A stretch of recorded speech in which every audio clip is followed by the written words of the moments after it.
दोस्तों finally the most awaited video जो कि आप लोग डिमांड कर रहे थे कि भाई लुमिनस का Evo D versus Evo S series का एक डिटेल कंपैरिजन लेकर आओ, जिससे कि हमें एक ही वीडियो के अंदर पता चल जाए कि दोनों इन्वर्टर के अंदर क्या डिफरेंस है। मैं आप लोगों को बता दूं कि लुमिनस की नई इन्वर्टर सीरीज है Evo D और Evo S। आज इस वीडियो के अंदर हम लोग कंपैरिजन करने वाले हैं इन दोनों ही इन्वर्टर का, और आप लोगों को बताएंगे कि इन दोनों इन्वर्टर के अंदर आपको क्या कुछ डिफरेंस मिल जाता है। साथ ही मैं आप लोगों को बता दूं कि इन दोनों इन्वर्टर के अंदर जो प्राइस का डिफरेंस आपको मिलता है, अगर आप 12 वोल्ट का इन्वर्टर परचेज करते हैं तो दोनों के प्राइसिंग के अंदर आपको 500 रुपये से 600 रुपये का फर्क मिलता है, और वहीं अगर आप 24 वोल्ट का इन्वर्टर परचेज करते हो तो Evo सीरीज के अंदर D और S के अंदर आपको 1200 से 1300 रुपये का फर्क मिल जाता है। तो आज इस वीडियो के अंदर डीप डाइव करेंगे कि इन दोनों इन्वर्टर के अंदर आपको क्या कुछ डिफरेंस मिलता है, जिससे कि आपको ये जो प्राइस है वो जस्टिफाई होगा कि भाई दोनों के अंदर जो डिफरेंस दिया गया है वो किस वजह से है। हेलो दोस्तों, मेरा नाम है अभिषेक और आप देख रहे हैं बैटरी गुरुजी यूट्यूब चैनल। हम इस तरीके से आप लोगों के साथ इन्वर्टर बैटरीज के रिव्यूज़, टेस्टिंग और कंपैरिजन वीडियोस शेयर करते रहते हैं। तो अगर आप लोगों ने चैनल को अभी तक सब्सक्राइब नहीं किया तो मेक श्योर सब्सक्राइब जरूर कर लें और इस वीडियो को अपने दोस्तों के साथ में ज़रूर शेयर कर दें। और साथ ही मैं आप लोगों को बता दूं कि इस नई सीरीज के सबसे बड़ी यूएसपी है कि यहां पर आपको एक एलईडी इंडिकेशन मिलता है इसके फ्रंट पैनल के ऊपर, जो कि 3 कलर के अंदर कलर चेंज करके बैटरी की हेल्थ को नोटिफाई करता है। यानी कि बैटरी अगर फुल चार्ज के आसपास है तो ग्रीन कलर, अगर उससे लो है तो ऑरेंज, और अगर लो होती है तो वहां पर आपको रेड कलर के अंदर जो लाइट है वो चेंज हो जाती है, जो कि यूजर को नोटिफाई करती है बैटरी का चार्ज स्टेटस। सो इस कंपैरिजन के लिए हम यहां पर यूज कर रहे हैं Evo D 800 मॉडल और इधर है Evo S 850 मॉडल। अब सबसे पहले बात करते हैं इनकी बॉक्स पैकेजिंग के बारे में, क्योंकि बॉक्स पैकेजिंग के अंदर भी आपको डिफरेंस मिलता है। यहां पर अगर आप चेकआउट करोगे तो लुमिनस का बैज इधर है, यहां पर भी सेम चीज है। दोनों इन्वर्टर के बॉक्स के ऊपर आपको इन्वर्टर की इमेज देखने के लिए मिल जाती है, बट चेंज आपको मिलेगा जो Evo D सीरीज है, D मींस ये स्क्वायर वेव सीरीज है, और यहां पर Evo S लिखा हुआ है, S डिनोट करता है कि ये साइन वेव सीरीज है। अब साथ ही यहां पर ना आपको एक वेव फॉर्म का जो लोगो है ना वो भी देखने के लिए मिलता है इसकी बॉक्स पैकेजिंग के ऊपर, जहां पर आपको साइन वेव जो वेव फॉर्म है वो नजर आती है, जो कि नोटिफाई करता है कि ये एक साइन वेव इन्वर्टर है। यहां पर आपको स्क्वायर वेव की जो वेव फॉर्म है वो नजर आएगी, जो कि नोटिफाई करता है कि ये वाली सीरीज स्क्वायर वेव सीरीज है। तो आपको कुछ ये डिफरेंस मिलता है दोनों ही इन्वर्टर की बॉक्स पैकेजिंग के ऊपर। तो जब भी आप इन्वर्टर परचेस करें Evo सीरीज तो इन चीज का जरूर ध्यान रखें कि आप कौन सा सीरीज आपने वेंडर से मांगे और आपको कौन सी सीरीज मिल रही है। तो चलिए फटाफट से इनको अनबॉक्स करते हैं और अपना कंपैरिजन स्टार्ट करते हैं। तो अभी आप यहाँ पर देख सकते हो हमने दोनों इन्वर्टर्स की अनबॉक्सिंग कर लिया, और अगर आप इनकी फर्स्ट लुक चेकआउट करोगे तो जो मेजर चेंज आपको यहाँ पर देखने के लिए मिलेगा वो है एक स्माइल हाईलाइट का। यानी कि S सीरीज के अंदर आपको एक हाईलाइट यहाँ पर मिलती है, ये ग्लो नहीं करती है। सिर्फ जो Zilio S सीरीज है वहाँ पर ये जो स्माइल वाला हाईलाइट है वो ग्लो करता है। यहाँ पर इसको सिर्फ नॉर्मल बनाया गया है, यानी कि प्रिंटिंग की गई है, तो ये आपको फ्रंट में हाईलाइट मिलेगा, बट इसके अंदर वो हाईलाइट वाला जो चीज़ है स्माइल वाला वो आपको नज़र नहीं आएगा। मैं दोबारा आपको बता रहा हूँ कि ये ग्लो नहीं करता है, ये आपको Zilio S सीरीज के अंदर ग्लो करेगा 3 कलर इंडिकेशंस के अंदर।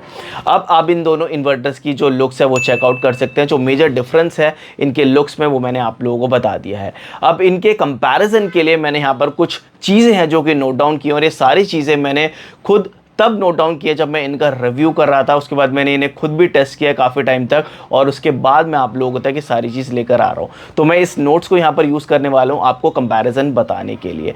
तो सबसे पहले बात करते हैं वेरिएंट्स के बारे में कि आपको Evo D के अंदर कौन कौन से वेरिएंट्स मिलते हैं और Evo S के अंदर कौन कौन से वेरिएंट्स मिलते हैं। सो Evo D जो सीरीज़ है वो 700 से स्टार्ट होती है, 700, 800, 900, 1050 और 1250। 12 वोल्ट के अंदर आपको सिर्फ यही मॉडल्स मिलेंगे, बट अगर आप 12 वोल्ट के अंदर Evo S लेने के लिए सोच रहे हैं तो आपको 750, 850, 1050, 1250 और 1550 का भी ऑप्शन आपको यहाँ पर मिल जाता है। अब बात आते हैं 24 वोल्ट। तो Evo D के अंदर आपको 1650 और 2300 मिलेगा, और सेम आपको Evo S के अंदर भी 2 मॉडल्स मिल जाएंगे, 1650 और 2300। तो ये तो बात हो गई इनके वेरिएंट्स की। अब प्राइस के अंदर जैसे कि मैंने आप लोगों को बताया कि अगर आप 12 वोल्ट का इन्वर्टर लेंगे तो दोनों इन्वर्टर के अंदर जो प्राइस का डिफरेंस मिलेगा वो 500 रुपये से 600 रुपये का मिलेगा, और 24 वोल्ट के अंदर 1200 से 1300 रुपये का जो डिफरेंस है वो आपको दोनों इन्वर्टर्स के अंदर देखने के लिए मिल जाता है। तो चलिए अब बात करते हैं इन दोनों इन्वर्टर के टेक स्पेक्स के बारे में। अब हमारे पास जो इन्वर्टर है वो है Evo D 800 और ये है evo S850।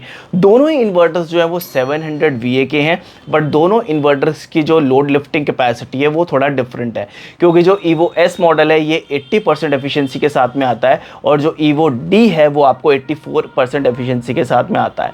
ये जो evo D है वो 588 वाट्स का जो बल्ब लोड है वो आराम से उठा सकता है और ये 560 वाट का, तो आपको ये डिफरेंस मिलता है। दोनों इन्वर्टर्स के अंदर आपको 3 साल की वारंटी मिल जाती है। ये एक स्क्वायर वेव इन्वर्टर है, ये एक साइन वेव इन्वर्टर है।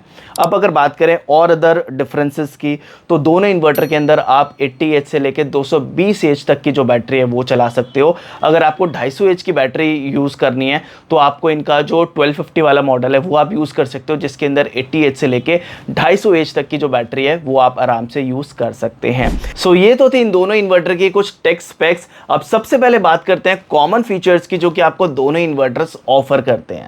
दोनों इन्वर्टर के फ्रंट पैनल के ऊपर आपको LED इंडिकेशन मिल जाता है जो कि बैटरी की हेल्थ बताता है। यहाँ पर वो आपको इंडिकेशन मिलता है जो कि बैटरी की हेल्थ बताएगा। सेम आपको यहाँ पर भी मिल जाता है। यहाँ पर कुछ परसेंटेज है जिसके अकॉर्डिंग ये काम करता है, यानी कि 75-80% से ऊपर रहेगा तो ग्रीन रहेगा, उससे थोड़ा सा नीचे आएगा तो ऑरेंज, और 25% से नीचे आएगा तो ये रेड कलर के अंदर हाईलाइट करता है। यानी कि अगर इन्वर्टर दूर रखा हुआ है ना तो यूज़र को उसके कलर इंडिकेशन देखकर ही पता चल जाएगा कि बैटरी भैया अब लो हो रही है, तो उसके अकॉर्डिंग वो अपना थोड़ा सा जो लोड है वो मैनेज कर सकता है। आप लोग मुझे कमेंट करके जरूर बताएं कि आपको ये फीचर कैसा लगा। उसके बाद अगर और अदर चीज़ों की बात करें तो दोनों इन्वर्टर के अंदर आप ऑल टाइप्स की जो बैटरी है वो यूज़ कर सकते हो, यानी कि ट्यूबलर, फ्लैट प्लेट और जो लोकल बैटरी है वो दोनों आप इसके अंदर यूज़ कर सकते हैं। उसके साथ साथ दोनों इन्वर्टर के अंदर आपको इको और UPS मोड भी मिल जाता है, जिसको आप यहाँ पर on the go he press करके कभी भी इसको स्विच कर सकते हो, और सेम आप evo S के अंदर भी कर सकते हैं। यानी कि इको UPS का जो ऑप्शन है वो आपको यहाँ पर मिल जाता है। दोनों इन्वर्टर के अंदर आपको LVFC जो फीचर है वो मिलता है, यानी कि लो वोल्टेज फास्ट चार्जिंग। अगर बैटरी जो आपकी इनपुट वोल्टेज है वो 95 वोल्ट्स भी आ रही है तो जो फास्ट चार्जिंग है इन इन्वर्टर्स की वो स्टार्ट हो जाती है। उसके साथ साथ दोनों ही इन्वर्टर्स जो है वो 14 एम्पेयर से बैटरी को चार्ज करते हैं, और चार्ज करते टाइम जो मैंने देखा है, मैंने 160H की जो बैटरी है वो यहाँ पर कनेक्ट की थी, तो उस टाइम पर ये 250 वाट के आसपास जो वॉटेज है वो कंज्यूम कर रहा था। काफ़ी लोगों ने कमेंट किया था कि भाई बैटरी को चार्ज करते हुए कितना वॉट्स कंज्यूम करता है, तो इसीलिए मैंने आपको ये एक फैक्टर भी बता दिया। जो दोनों इन्वर्टर्स के अंदर आपको जो अलार्म फीचर्स हैं वो भी मिल जाते हैं, यानी कि जब इन्वर्टर स्विच ओवर होगा मेन से UPS पे तब आपको नोटिफाई करेगा, शॉर्ट सर्किट पे, ओवरलोड पे। उसके साथ साथ यहाँ पर आपको दोनों इन्वर्टर्स के साथ में प्रोटेक्शन फीचर्स भी मिल जाते हैं, जैसे कि ओवरलोड के लिए, शॉर्ट सर्किट के लिए, ओवर टेम्परेचर के लिए और ओवर चार्जिंग के। साथ ही दोनों इन्वर्टर्स के साथ में आपको 6 स्क्वायर mm की जो कॉपर वायर है वो यहाँ पर ऑफर की जाती है। तो ये तो थे इन दोनों इन्वर्टर के कॉमन फीचर। अब मैं आपको कुछ डिफरेंसेस हैं जो कि मैंने खुद इसको टेस्ट करते हुए देखा है, तो यहाँ पर आपको ना 2 मेन डिफरेंस देखने के लिए मिलते हैं। अब जो डिफरेंस है वो इनके वेट के अंदर है। अब जो evo D सीरीज है ये थोड़ा सा हैवी है, यानी कि इन वेट ये थोड़ा सा हल्का है। इसका जो वेट है वो है 7.4 kg और इसका है 6.65, यानी कि 6.5 किलो के आसपास आप इसका वेट मान सकते हो। और यहाँ पर आपको एक और डिफरेंस देखने के लिए मिलता है इनकी आउटपुट वोल्टेज के अंदर, यानी कि जो evo D है ये आउटपुट जो इसकी वोल्टेज है वो है 234 वोल्ट्स और इसकी जो आउटपुट वोल्टेज है वो है 225.5 वोल्ट्स। तो ये आपको डिफरेंस यहाँ पर देखने के लिए मिलता है, और ये दोनों ही डिफरेंस जब मैंने इसको टेस्ट किया तब मुझे देखने के लिए मिला है। तो ये आपको जो चेंजेस है वो दोनों ही इन्वर्टर्स के अंदर देखने के लिए मिल जाते हैं। अगर आपको इनकी डिटेल वीडियो देखनी है तो आप चैनल पर जाकर चेकआउट कर सकते हो, और अभी तक आपको यूट्यूब के ऊपर किसी ने भी evo सीरीज़ का रिव्यू या फिर जीरो सीरीज़ का रिव्यू नहीं दिया है। सो वीडियो को जरूर लाइक कीजिएगा, चैनल को सब्सक्राइब कीजिएगा ऐसे और कंटेंट देखने के लिए, और इस वीडियो को अपने दोस्तों के साथ में ज़रूर शेयर कर दीजिएगा। आप लोग मुझे कमेंट करके ज़रूर बताएं कि आप इनमें से कौन सा इन्वर्टर बाय करना चाहेंगे। 500-600 रुपये ज़्यादा देके evo S सीरीज़ को बाय करेंगे evo D सीरीज़ से कंपैरेटिव में, और 24 वोल्ट के अंदर आप 1200 रुपये एक्स्ट्रा देके evo S को बाय करोगे। मुझे कमेंट करके ज़रूर बताएं। साथ ही वीडियो को ज़रूर लाइक कीजिएगा, चैनल को सब्सक्राइब कीजिएगा। मिलते हैं नेक्स्ट वीडियो में, तब तक के लिए जय हिंद, जय भारत।